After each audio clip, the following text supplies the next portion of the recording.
Just a quick recap from where we were here last time. We started the course with a beginning definition of personality. We proposed that a working definition might be something like an attempt to explain relatively stable or predictable patterns of thinking, feeling, and acting as it manifests within a given individual over time. So if you have that sort of working definition, we can maybe build upon that from there. We're noting how psychology is different from other kinds of sciences in some peculiar ways. So most of the natural sciences, such as biology, chemistry, physics, and so on, they take up what we might call an extraspective mode of theorizing, where they try to understand, quote, the world independent of an observer.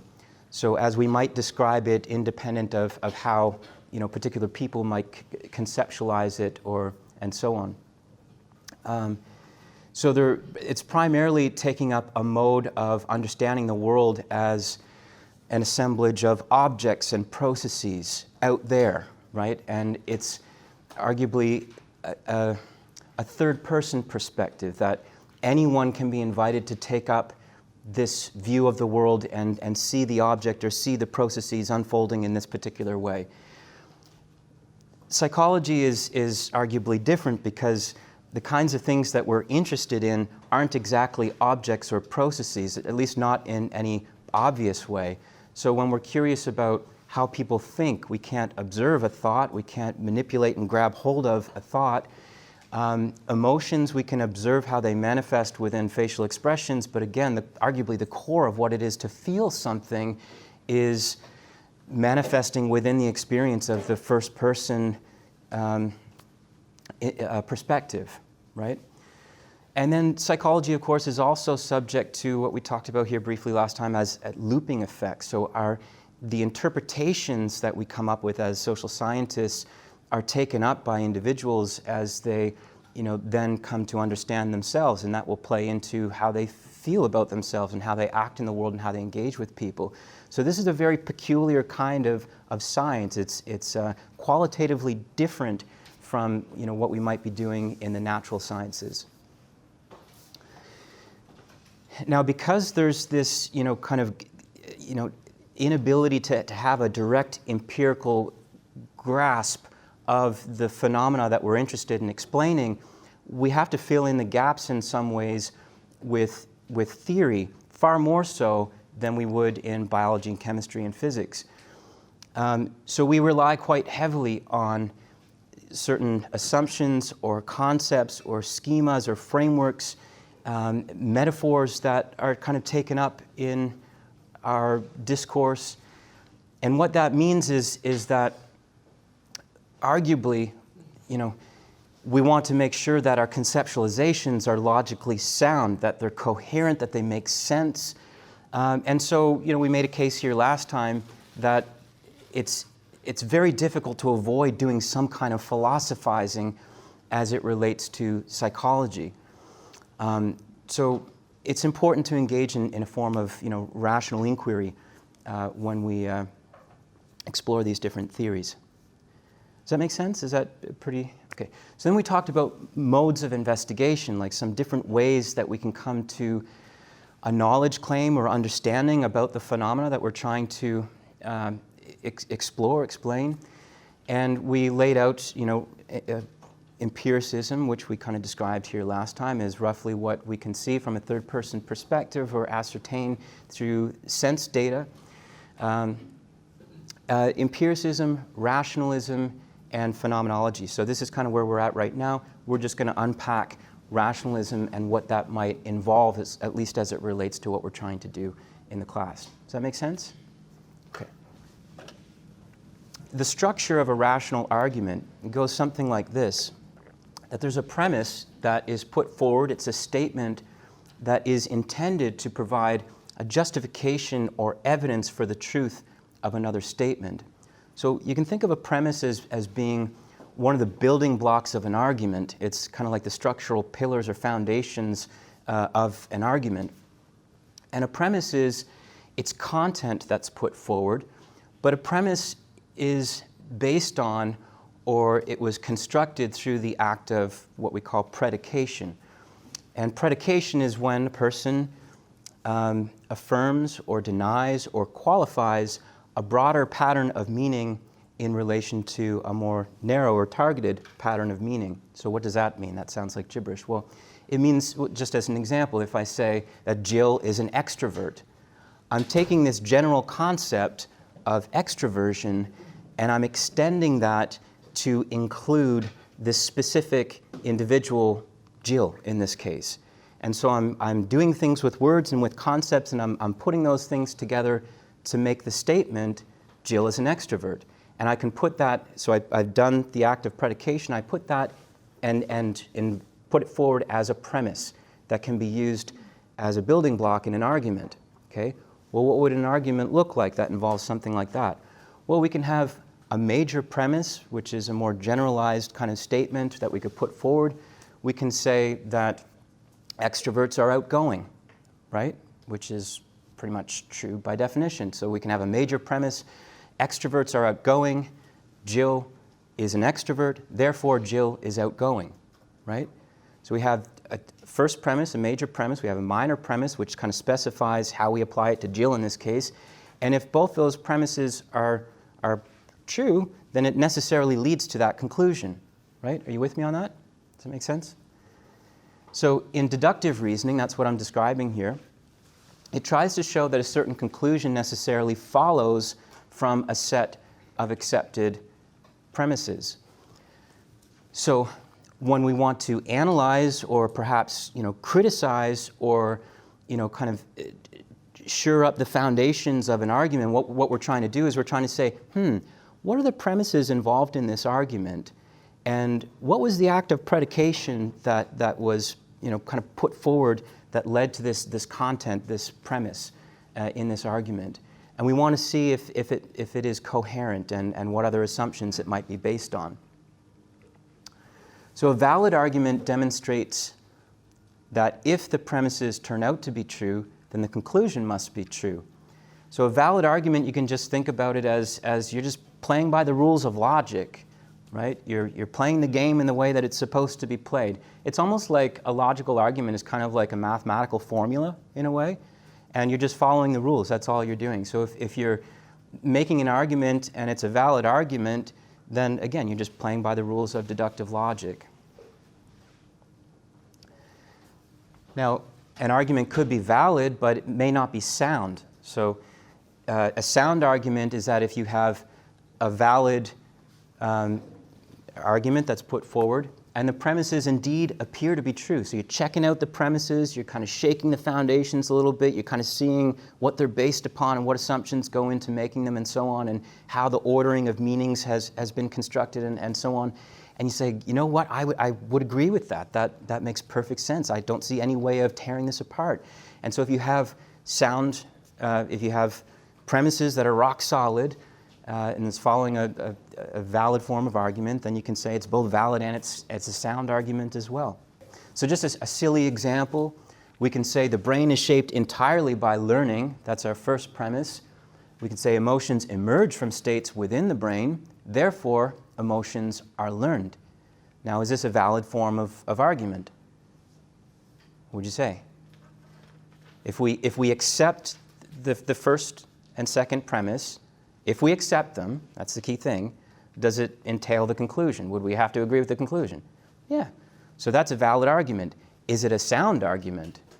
No. So what's wrong with this? Just at a glance. This is an obvious one, right? But which premise is incorrect? Or are they both incorrect? I would say they're both incorrect, but we could say that at least the first premise is incorrect. The brain is shaped entirely by learning. I don't think anyone believes that, do they? That the brain is just entirely a spongy kind of thing that, no? So just as we can engage in bad science, we can also engage in bad philosophy, which may involve committing one or more logical fallacies. Okay, I'm just beating a dead horse at this point. Our research is built upon theoretical assumptions, premises, arguments that should be checked by careful reasoning. If one claims that psychology is based entirely on a strict empiricism, they would have to explain how two different scientists looking at the same thing could interpret the data in different ways. So just from the cartoon illustration there's one character that says, that's true in theory, but it's not true in another theory. Theories are great, aren't they, in theory? So the most reasonable explanation is that the interpretation is framed by different theoretical commitments and assumptions, arguments, and so on, and we just want to get clear on what they are and be curious to interrogate them. I'm just going to kind of pass over this, but we could argue that good science, if we define science very, very broadly, science is an ambiguous term on its own, strangely enough, but we could say that good science involves a healthy dose of empiricism and rationalism. Okay? Now,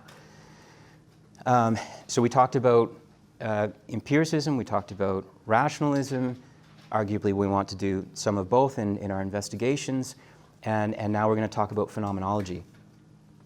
Now, if I can proceed through the next couple of slides without making a mess of things, I will be very happy with myself, because phenomenology, as it turns out, is very difficult to describe, strangely enough, because it's arguably the thing that is closest to our experience, but to try to put that into words is very difficult. So the rallying cry of the phenomenologist is something like this: to the things themselves. So what that means is to the phenomena itself. Let's get beneath or cut below any theoretical assumptions or tendency to turn something into an abstract formulation and so on, and let's just cut right to the brute facts of experience, raw experience, and try to describe that as best as we're able to. That's roughly what phenomenology is. So I'm going to give you a more technical definition in the slides that come up, but if you get lost in this, please don't be worried. This is a good starting point here if you understand phenomenology as an attempt to describe subjective experience. That's not quite correct, it's not quite technical enough, but if you use that as a starting point, that's a good base. Does that make sense? Okay. So Edmund Husserl, his statement, to begin with, we put the proposition, pure phenomenology is the science of pure consciousness. So it's very, very interested in the first-person perspective. So a more technical definition goes something like this. It's a method of investigating and describing the structure of human consciousness, of first-person experience, or human existence, both in general and as it relates to specific instances or classes of phenomena, such as certain kinds of mental illnesses. So it's an attempt to explain the subjective, raw, first-person, what it's like to be the kind of being that we are. That's what phenomenology is, and it does that in general in terms of the essential structures that constitute what it is to be a human being, and then it also breaks it down in particular instances or manifestations of how this might reveal itself in things like mental illness. So, in other words, a person who has, what we label as major depressive disorder, arguably their way of being in the world is very different from someone who doesn't suffer from that, right? Same thing with people who have generalized anxiety disorder or PTSD or something like that. So we want to be able to describe that way of being and that way of experiencing the world. But it's more than just mere introspection. It's more than just, we'll just say what you think or say what you feel or something like that. It's interpretive. And what that means is that the phenomenologists have an understanding that we are always already in the world in some way. There's no such thing as, experience without interpretation. We are always interpreting our world in some way.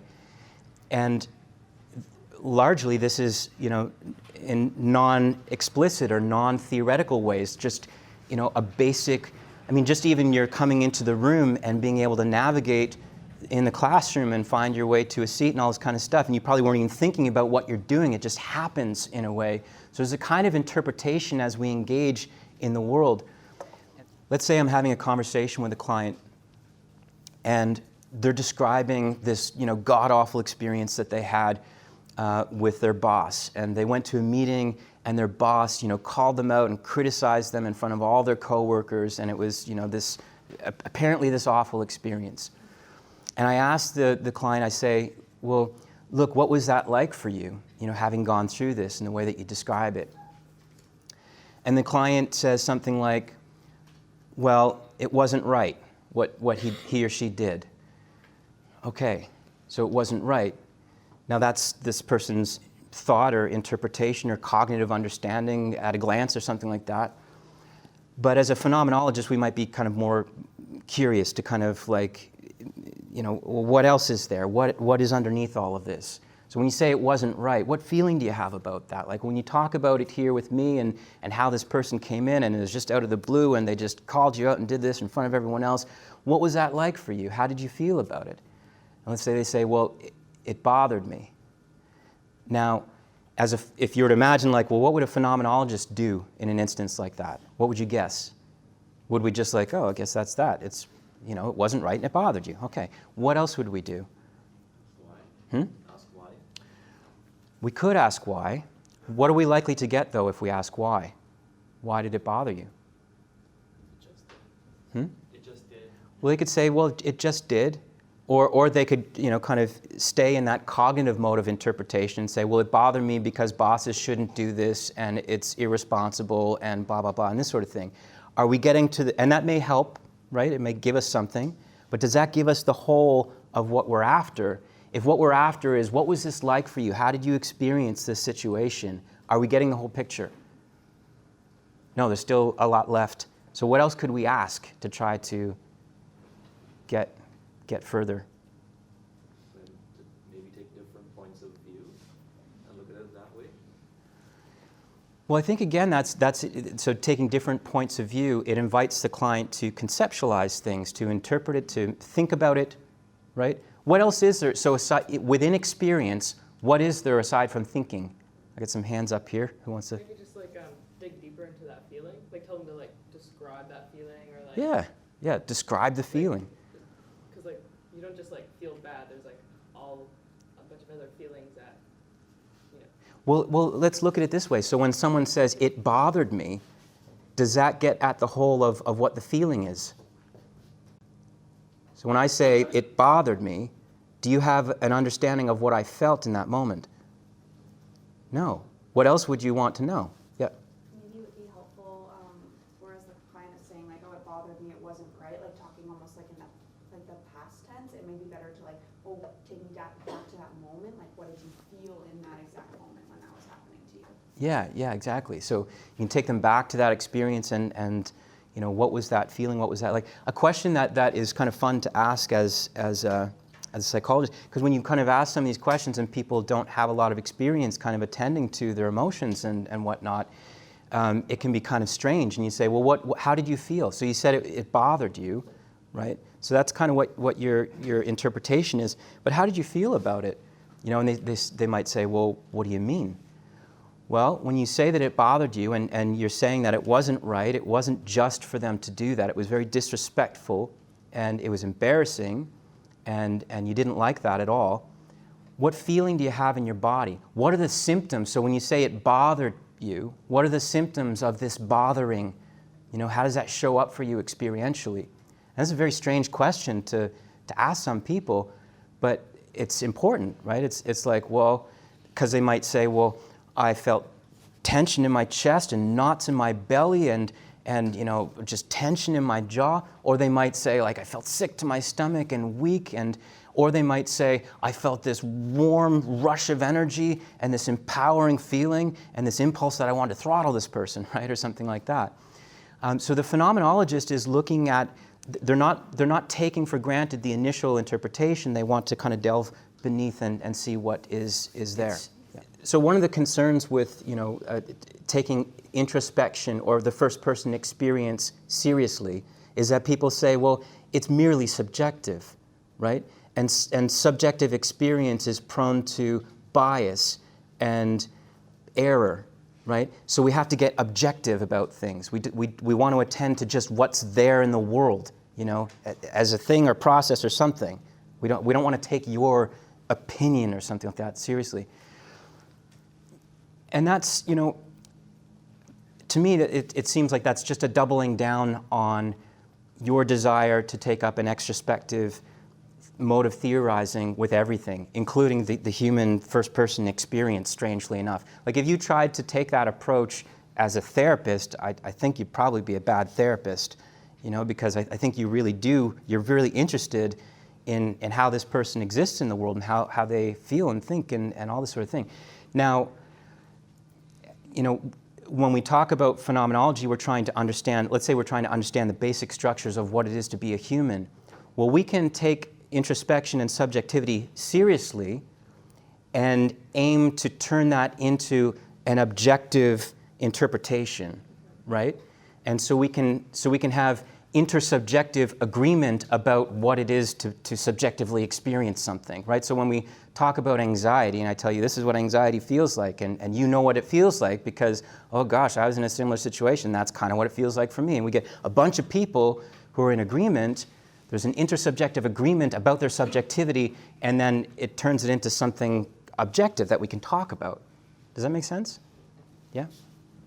So I'm going to breeze through this. I don't want to get too hung up on it because I want to spend most of today talking about causation. Okay? I don't want to get too hung up on this. And we're going to get really deep into this when we get into the Heideggerian kind of mood, emotion type stuff. So don't worry too much if you don't fully grasp. So there's two basic frames of investigation in phenomenology. One is an exploration into existentials, which are the basic categorical structures of human experience. So the basic structures of what it is to be a human being, to experience, period. So examples include intentionality, temporality, what's called understanding, affective situatedness, selfhood, and so on. So when you say, well, is it all just about feelings? Well, no, that would be technically one of the key existentials, right? It's a way in which kind of moods and emotions kind of show up and structure your experience. That's part of you know, what we might be interested in as phenomenologists. But we might also be curious about the existential of temporality. Well, what is that? Well, it means to be human is to live in time. Well, what the hell does that mean? Well, it means that as you exist in the world, you have a retention of what just was, you know, a past that no longer is. Like your ability to even follow this conversation means that you're able to retain, you know, some of what was just said and the meanings in a way that you can put it together and have some sense of understanding.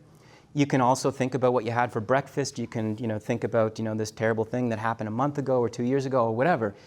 You also have the ability to be in the present as you're engaged in your body and as your body is utilizing, you know, tools and artifacts such as pens and pencils and papers and things like that without having to really think about it. You're absorbed in a world in here and now and with people and with me. And you're also able to live partly in the future as you're projecting yourself into, you know, future possibilities toward goals and purposes and things of that nature. So part of what it is to be a human is arguably to kind of live temporally in that way. Temporality is part of what it is to be a human. Now, arguably, you know, I mean, we could argue or debate, I guess, but we might scratch our heads and like, well, surely other animals have some capacity to do that, but does a plant, does a tree exist in time? You know, and you know, do rocks and tables and chairs exist in time in that way? Like, do they have a sense of existential time in that way? Probably not, right? I mean, we can debate and we can scratch our heads about it, but so we can contrast the existentials with like just, it's a category, but it's a category that applies only to existing beings like us, in essence, right? So it's an ontological inquiry. Ontology is the study of what is, what manifests, the kinds of being or ways of being, and what it is to be this kind of being. Modes are more particular, concrete manifestations. So each existential may encompass or include a diverse set of modes. So in other words, sadness is a mode of affective situatedness. So it's a way of being, affectively or emotionally dialed into the world. There's nothing more to say about that, I don't think. So a phenomenologist can get really technical about all this kind of stuff. Just as an example, Martin Heidegger, in Introduction to Metaphysics, wrote 150 pages or so on boredom, right? And you might think like, well, God, boredom, that can't be that, complicated or interesting or whatever. It turns out it actually is, right? So, there's what he describes as becoming bored by some thing or entity or phenomenon or person where there's still a capacity to remain engaged or entangled with this person or thing or phenomena, but it's losing its grip on you and you're finding yourself kind of uneasing, pulling away from this thing. But that's different from being bored with.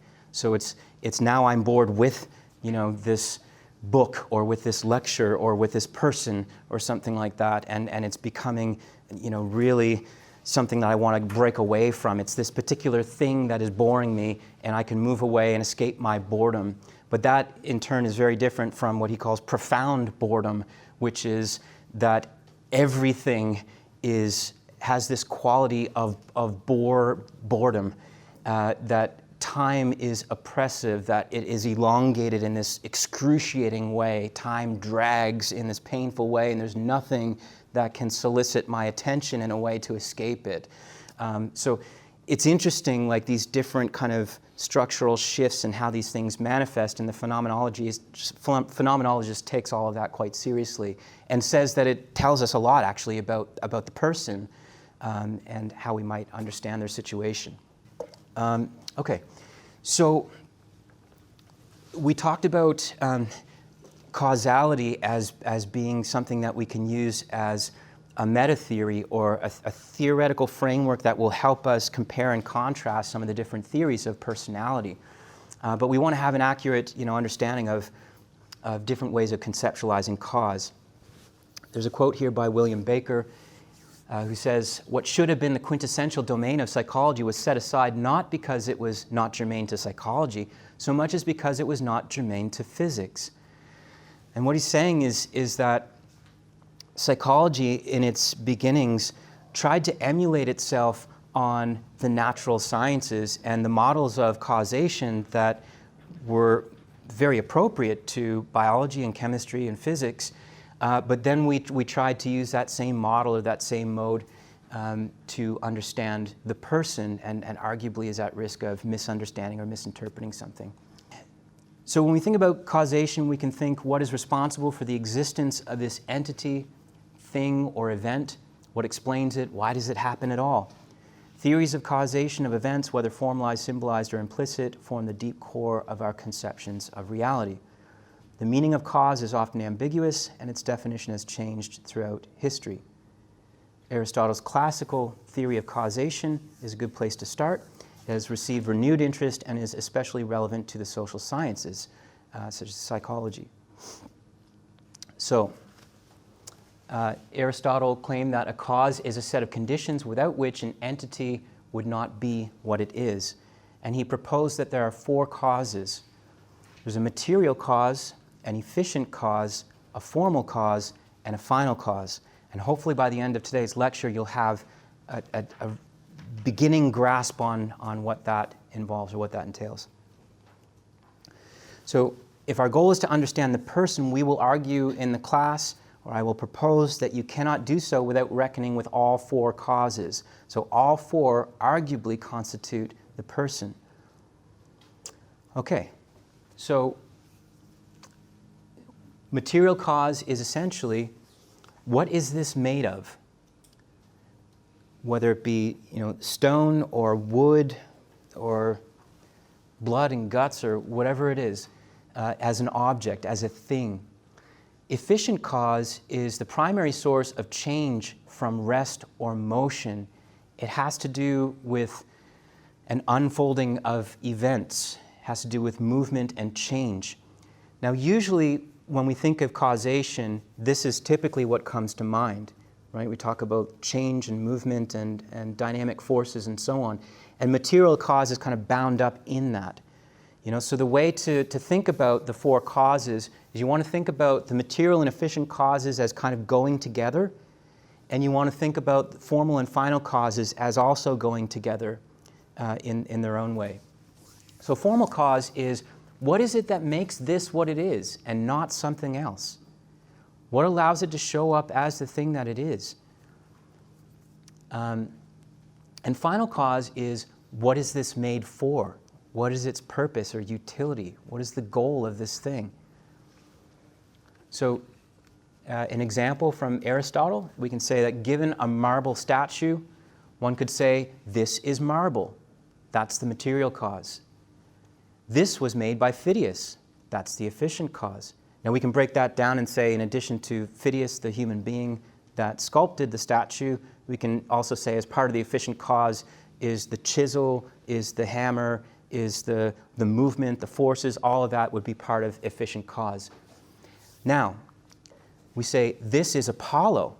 That is the formal cause. So it's that which allows Phidias to act in a way that he has an idea of what he's trying to create. He has an image of what Apollo is. And the people, in this case the Greeks, who would view the statue, they would be able to recognize it as Apollo. So that's what formal cause is. It's the patterning or the structure that allows it to show up as the thing that it is. And this is something to put in the temple of Apollo. That's the final cause. We put it in the temple of Apollo for worship, right? That's the utility, that's the purpose, that's what it's for. So just to break it down a bit more, so material cause is the presumed underlying unchanging essence of a thing at any given point in time. So wood, cloth, flesh, genes, carbon, electron, matter. For humans, this usually involves our corporeal bodies, our bodies as an object, as a thing, our biology, our physical environments, and relevant objects that may impinge upon it or interact with it in some way. The efficient cause is the succession of events over time that are believed to originate or sustain motion, to activate, make happen, energize, fall, expend, thrust, impel, and so on. So this includes forces of gravity, basic physics, chemical reactions, biological mechanisms, thermodynamic processes, gene-environment interactions, epigenetic processes, and so on. That's efficient cause. So, in mainstream psychology, or what has been mainstream psychology, we can think about behaviorists emphasizing efficient patterns of change. So a behavioral response is arguably the effect, and it's interpreted as being caused, efficiently caused, by temporally related events, the presentation of antecedent stimuli. We can think of cognitive psychologists who try to identify the key cognitive mechanisms in their computational model involving event-driven causal chains of input, processing algorithm, and an output, right? That's, again, efficient cause. Or we can think about neurobiologists and cognitive neuroscientists who explain human behavior in terms of physical changes involving the individual or collective firing of neurons. Again, that's all primarily efficient cause with material cause in the backdrop of that. Now, just to demonstrate that historically there is a tendency to emphasize material efficient cause, we can see it in some of the theorizing of these individuals. Colin Blakemore claimed that the human brain is a machine which alone accounts for all of our actions, our most private thoughts, our beliefs. All our actions are products of the activity of our brains. Steven Pinker, the mind is what the brain does. There is overwhelming evidence that the mind is the activity of the brain. And Daniel Dennett, there is only one sort of stuff, namely matter, the physical stuff of physics, chemistry, and physiology, and the mind is somehow nothing but a physical phenomenon. In short, the mind is the brain. And Richard Dawkins, we and other animals are machines created by our genes. So all of that is obviously a material efficient causal emphasis. Okay? Now, formal cause gets more difficult because it's something that we kind of gloss over and we don't pay much attention to. but we're going to try to put more emphasis on that here. Formal cause is the framework, the style of organization or internal consistency of an object or event in experience. Its design, its logical consistency, could be a personality type, a blueprint, shapes, form, outline, and so on. Formal causes operate within the subjective experience of the individual and their cultural community. Now again, here we're not talking about just mere subjectivity, right? We're talking about what could be like an intersubjective objectivity. If you have experience within a given culture or community or way of being with others, we have a joint understanding of things like, for the Greeks, Apollo, and for us, all sorts of things. It is a framework, patterning, or structure that enables the entity to be disclosed as a particular entity. So, we look at something like this, and we could very readily identify that, well, that's a chair. It fits the prototype of this familiar entity that we, you happen to be using right now. Now, if we were to take that object and we were to, throw it out of a helicopter onto an island or something with, pre-contact human beings, would they identify it as a chair? Probably not, right? Or at least not in the same way that we do. So there's this familiar intersubjective understanding of what this is, and we can readily identify it as such. We can look at this and we can say, this is a dragon. Again, it fits our prototypical understanding of what a dragon looks like. And we can look at this and we can say, this is a house. Now, there are various ways of, constructing a dwelling or habitat or something like that, but this is quite familiar to us, and we have an intuitive understanding of what it is and what it's used for. Formal cause is largely the product of human agents, and final cause is closely connected. Our collective agency and particular way of being in the world opens up the possibility for symbolic communication, language, predicating properties to entities, both physical and non-physical. So we classify things, we categorize, we create frameworks and impose structure. And in essence, what we're doing is we're equating the unequal in many cases. Well, what does that mean? Well, it means, if you take two apples, you have one apple and it's a shiny red apple and it's got a stem and a leaf on it, and then you have another apple over here and this one's kind of green and mushy and it doesn't have a stem on it, and it looks unedible. We both call them apples, even though they're very, very different. So we're equating the unequal in doing that, and we impose a conceptual interpretation on it that we can then make use of. So this opens up further possibilities in the creative development of our symbolic world of meanings, be they cultural, religious, ideological, and rational abstractions. Now, why is abstractions hyphenated? Because to abduct is to move away from. It's to move away from any particular instantiation of an entity and to conceptualize it, to generalize it in a way that can be talked about.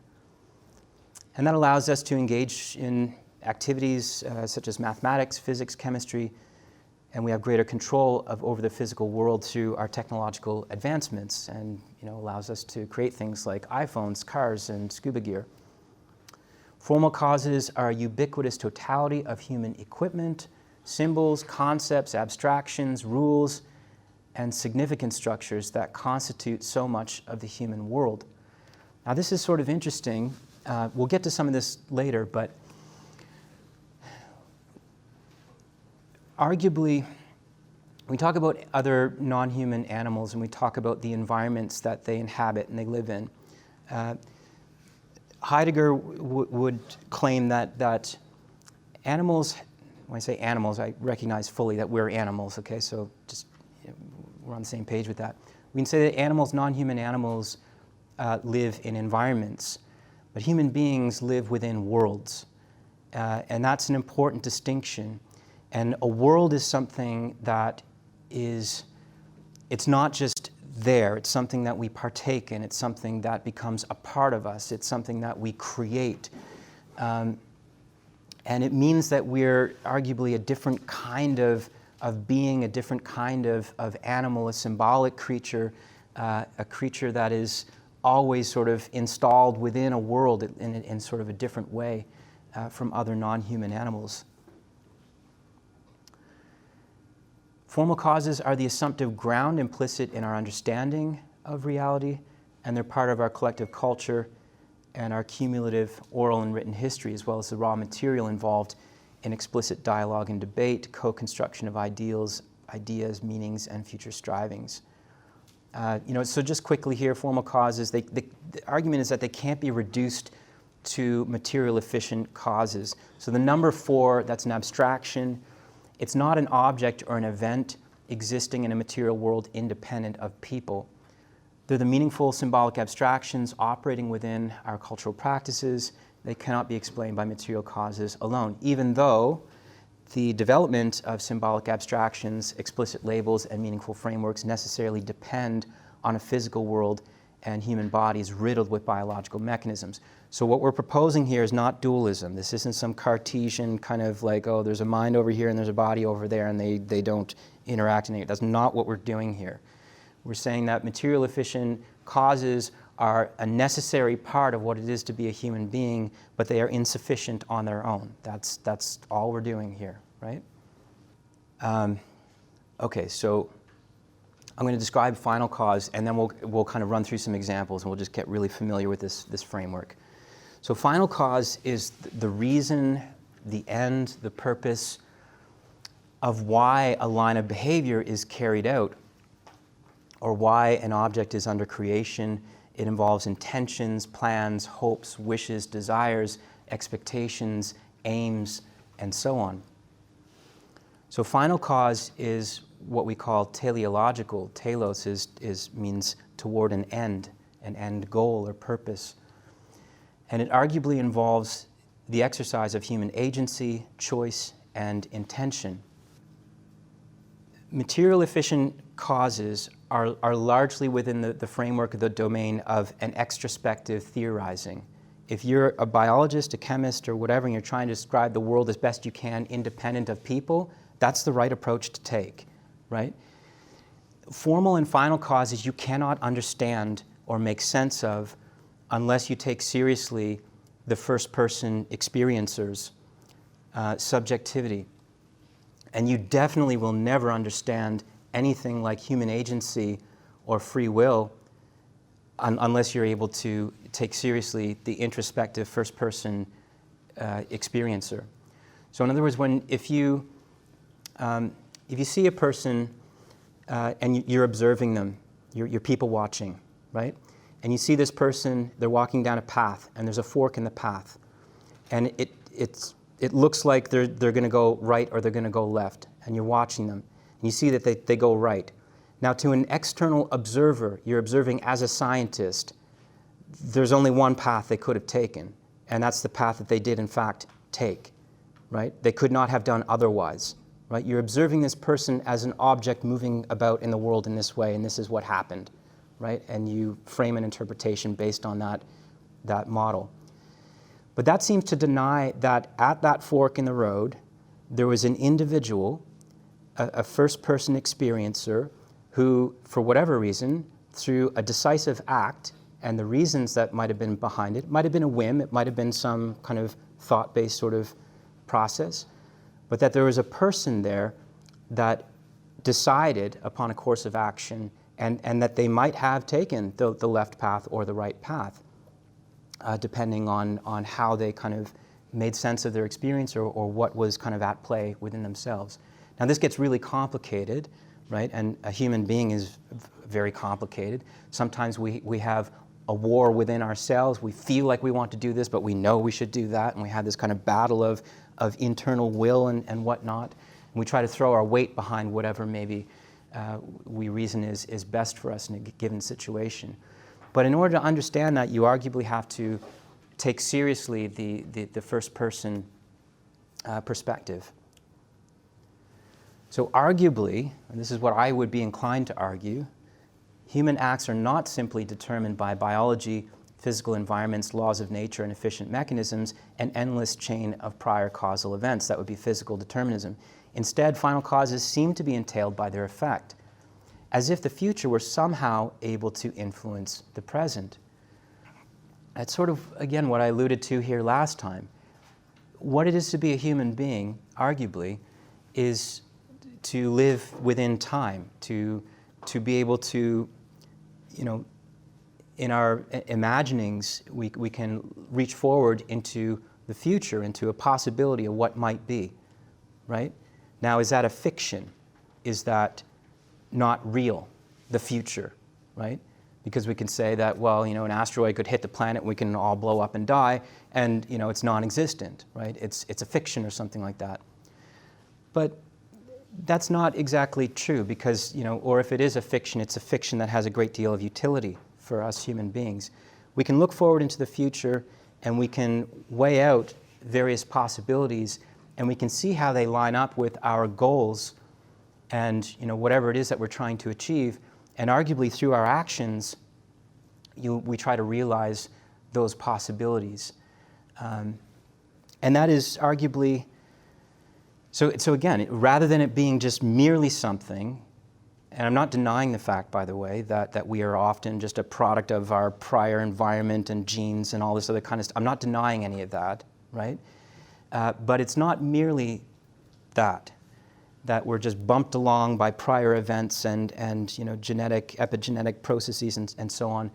There is a part of what it is to be human that involves, projecting ourselves away from the given moment into the future, and that's in the way the future is, pulling us forward, or we're allowing ourselves to be pulled forward as it aligns with, what we're trying to do. So, are we saying that our way of projecting into the future is different than, say, a squirrel who's prepping to hibernate through the winter as they're prepping for the cold weather, because we could go against our own survival, or because we're abstracting and we use metaphors and this type of thing, and our future isn't necessarily material efficient type thing? Right, yeah, good.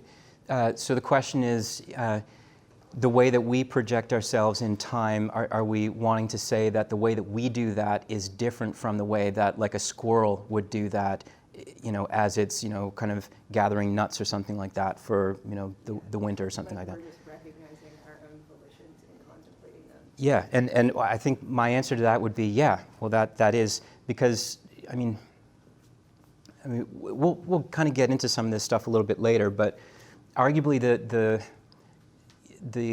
causal processes at work within a squirrel as it engages in that behavior, it's highly, highly constrained by its biology. And, I don't know if we pose the question, does a squirrel have a choice? Like if it wanted to, could it say, you know what, life is pointless and I'm just gonna, not, harvest those nuts and I'm just gonna, I'm calling it and I'm gonna sit here and die or something. Like, can a squirrel do that? I don't think so. Maybe. Continuum, it's not black or white. That's right. You're a squirrel or a human being. That's right. It's continuum of constraint. That's exactly right. Yeah. So, and that's not to say that human beings are somehow above all of this stuff, and that we're not hugely constrained by our biology and things of that nature. We don't want to go there, but there's this additional wiggle room, I guess, as we, and I like that idea. It's kind of like a continuum that as human beings emerge, we kind of emerge into this weird kind of animal, I guess. So to appreciate how all of this is possible, we must depart from the contemporary scientific worldview, carrying the Cartesian baggage that separates the knowing subject and the known object.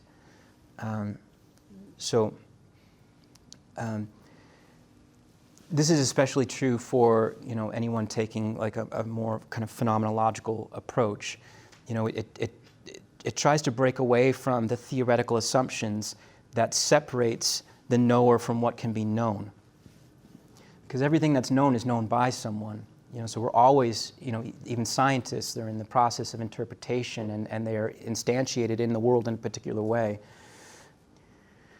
So we cannot appreciate the efficacy of human agency from an extraspective stance, that is a view from nowhere.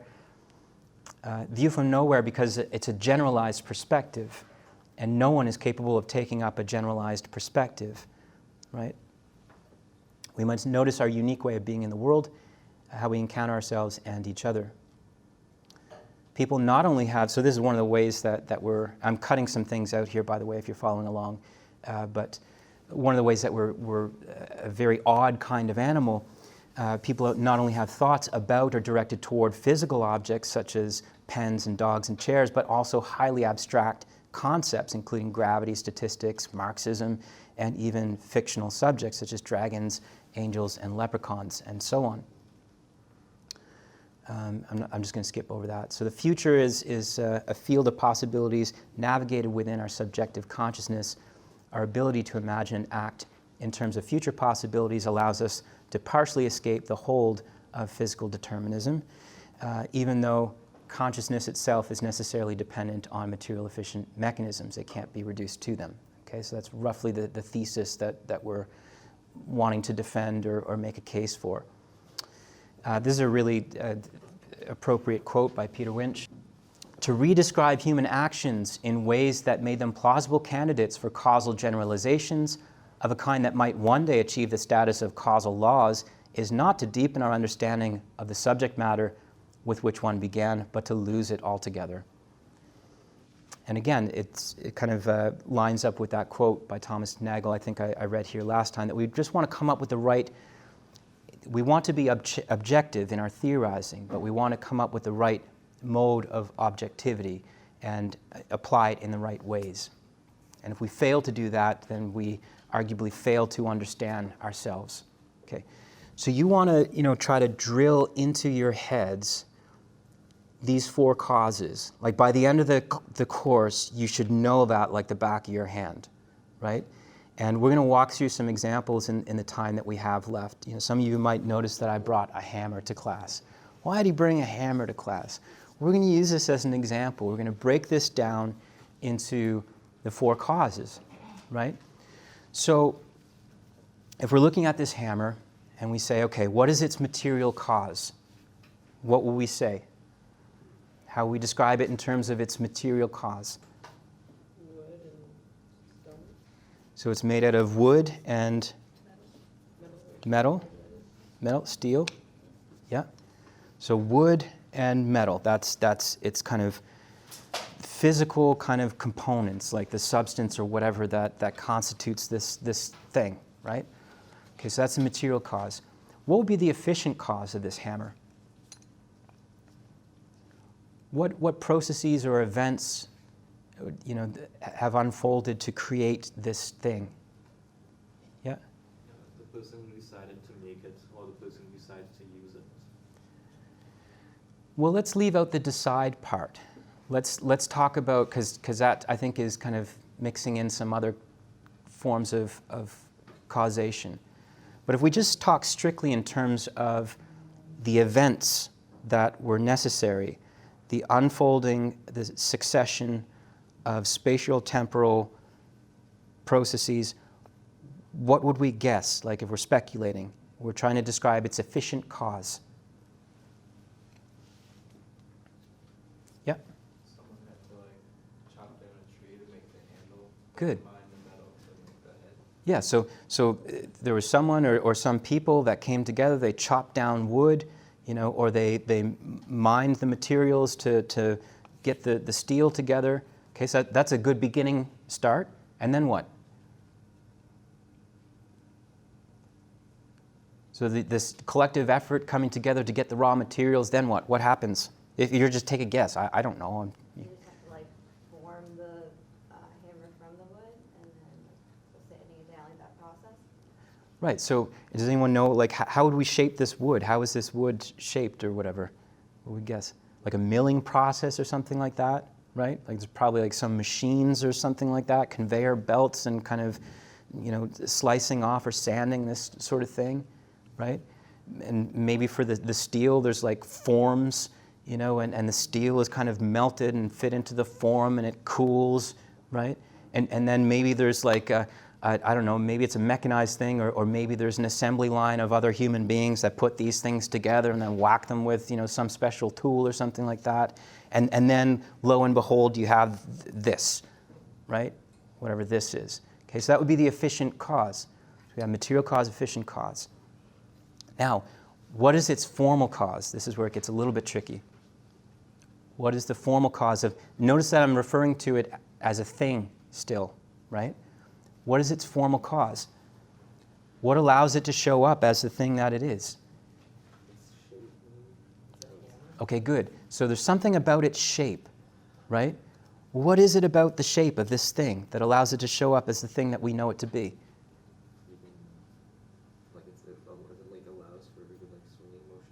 So it allows for a kind of swinging, right? What else is it about the shape? To like hold our hand, like it's small enough that our hand can fit in it and that we can like actually use it. Right, so it's small enough that we can get our hand around. So we could say like, okay, so if it was a two-story version of this, would it still be the thing that we take it to be? So if we had like a two-story tall hammer, I guess, like, will we still call it a hammer? Probably not, right? Or maybe it might resemble one or something like that. So something about its shape, but there's a familiarity to it, I think, right? And what else, how else would we identify this as a hammer? The people who are familiar with this, who have seen these things before, right? Yeah. It has a blunt striking end. Good. So there's an end that is blunted. So if this was missing, right? So if all we had was this, would we still call it a hammer? Probably not, or we might be kind of scratching our heads a little bit and not know what to call it, right? So there's a blunt end for whacking, whack. What do we whack? Nails. Yeah. So isn't that interesting that part of what is what we would say, I think, part of what it is for this to be what it is that it references or points back toward another tool that is not present, that is nails, right? If there were no such thing as nails in the world, in other words, would this be a hammer? Arguably, no, because part of what it is to be a hammer is to use it with nails, I think. Would we agree with that? So you use the word use, so where does function fall into the causes? Well, this is the part where it's hard not to slide into, talking about final cause within formal cause, because the two go hand in hand, right? And the same thing with material cause and efficient cause, they go hand in hand. So, well, let's finish. Does anyone else have anything novel that we can add to this? What didn't we kind of address with this hammer? What else is it about the shape? Yeah?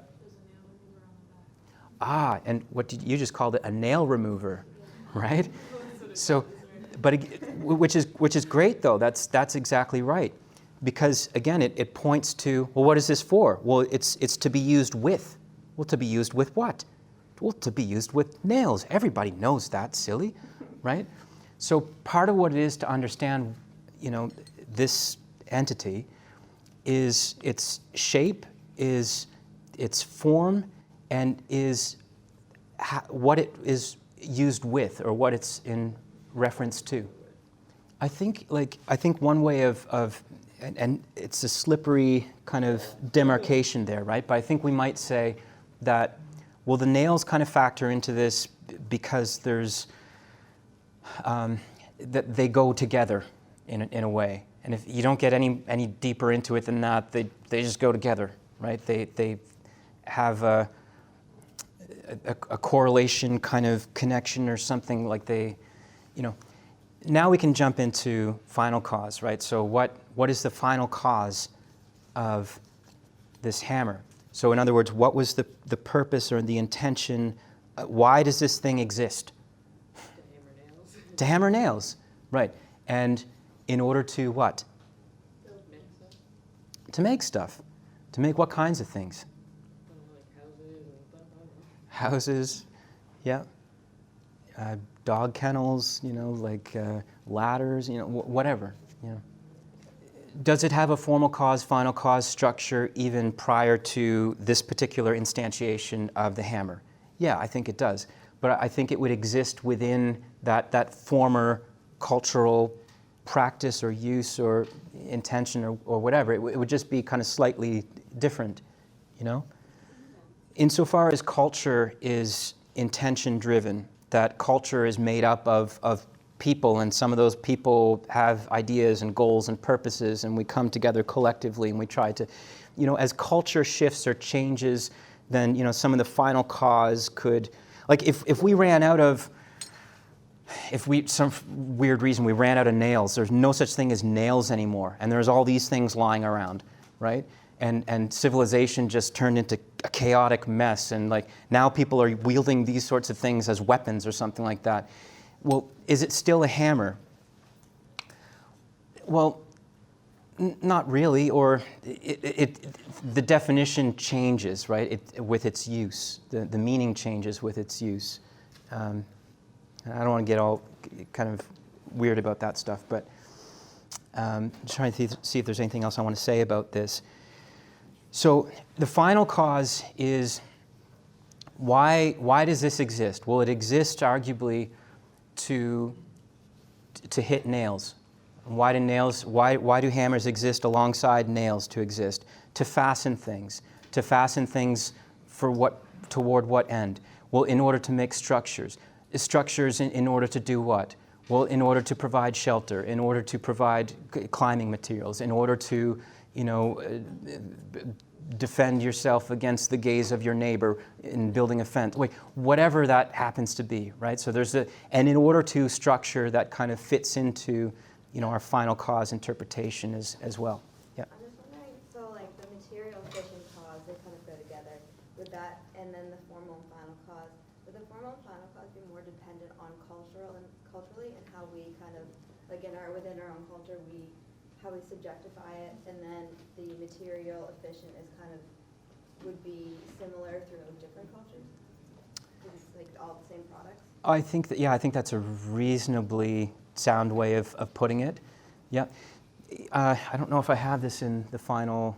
Yeah, so this kind of might clarify that. So material efficient causal scheme is, again, it's an extraspective mode of theorizing. It's roughly the domain of the mind-independent object, right? So if you were to do a study of personality from an extraspective theorizing, you would just treat the human being as an object, as a thing that's moving about over there, and you're trying to categorize and classify. And you can do that. There's nothing wrong with doing that, but you're only going to get a limited account of the human being in that way. The formal and final causal scheme is an introspective account. It's roughly the domain of the first-person subject. I'm saying roughly because, again, I'm not suggesting a dualistic kind of separation of mind, body. We're not doing anything like that. But we're saying that through an introspective account, we're taking seriously the bare fact of first-person experience and existence. Does that make sense? You guys with me on that? Okay, I think I'm happy with how that played out. Now you might wonder, like, well, why didn't these four causes kind of, why haven't people picked up on this, or why hasn't this been used as we try to understand ourselves? Well, one of the reasons is that when Aristotle was initially theorizing the four causes, he injected a kind of teleological flavor into his understanding of you know, inanimate objects. So he would say, like, you know, what I think most of us would consider as like kind of silly things, like, well, the purpose of a leaf is to shade the fruit to prevent it from spoiling or something like that, right? So he would claim that there was like an intentional kind of capacity within, you know, these inanimate or non-human sort of entities. And so it would, you know, we don't want to do that, but it's perfectly appropriate as it applies to the human being, arguably. Yeah. Okay, we'll wrap up there. If anyone missed the first class and you want to have like a check-in or something, we can talk during office hours. Otherwise, have a good weekend. I'll see you next week.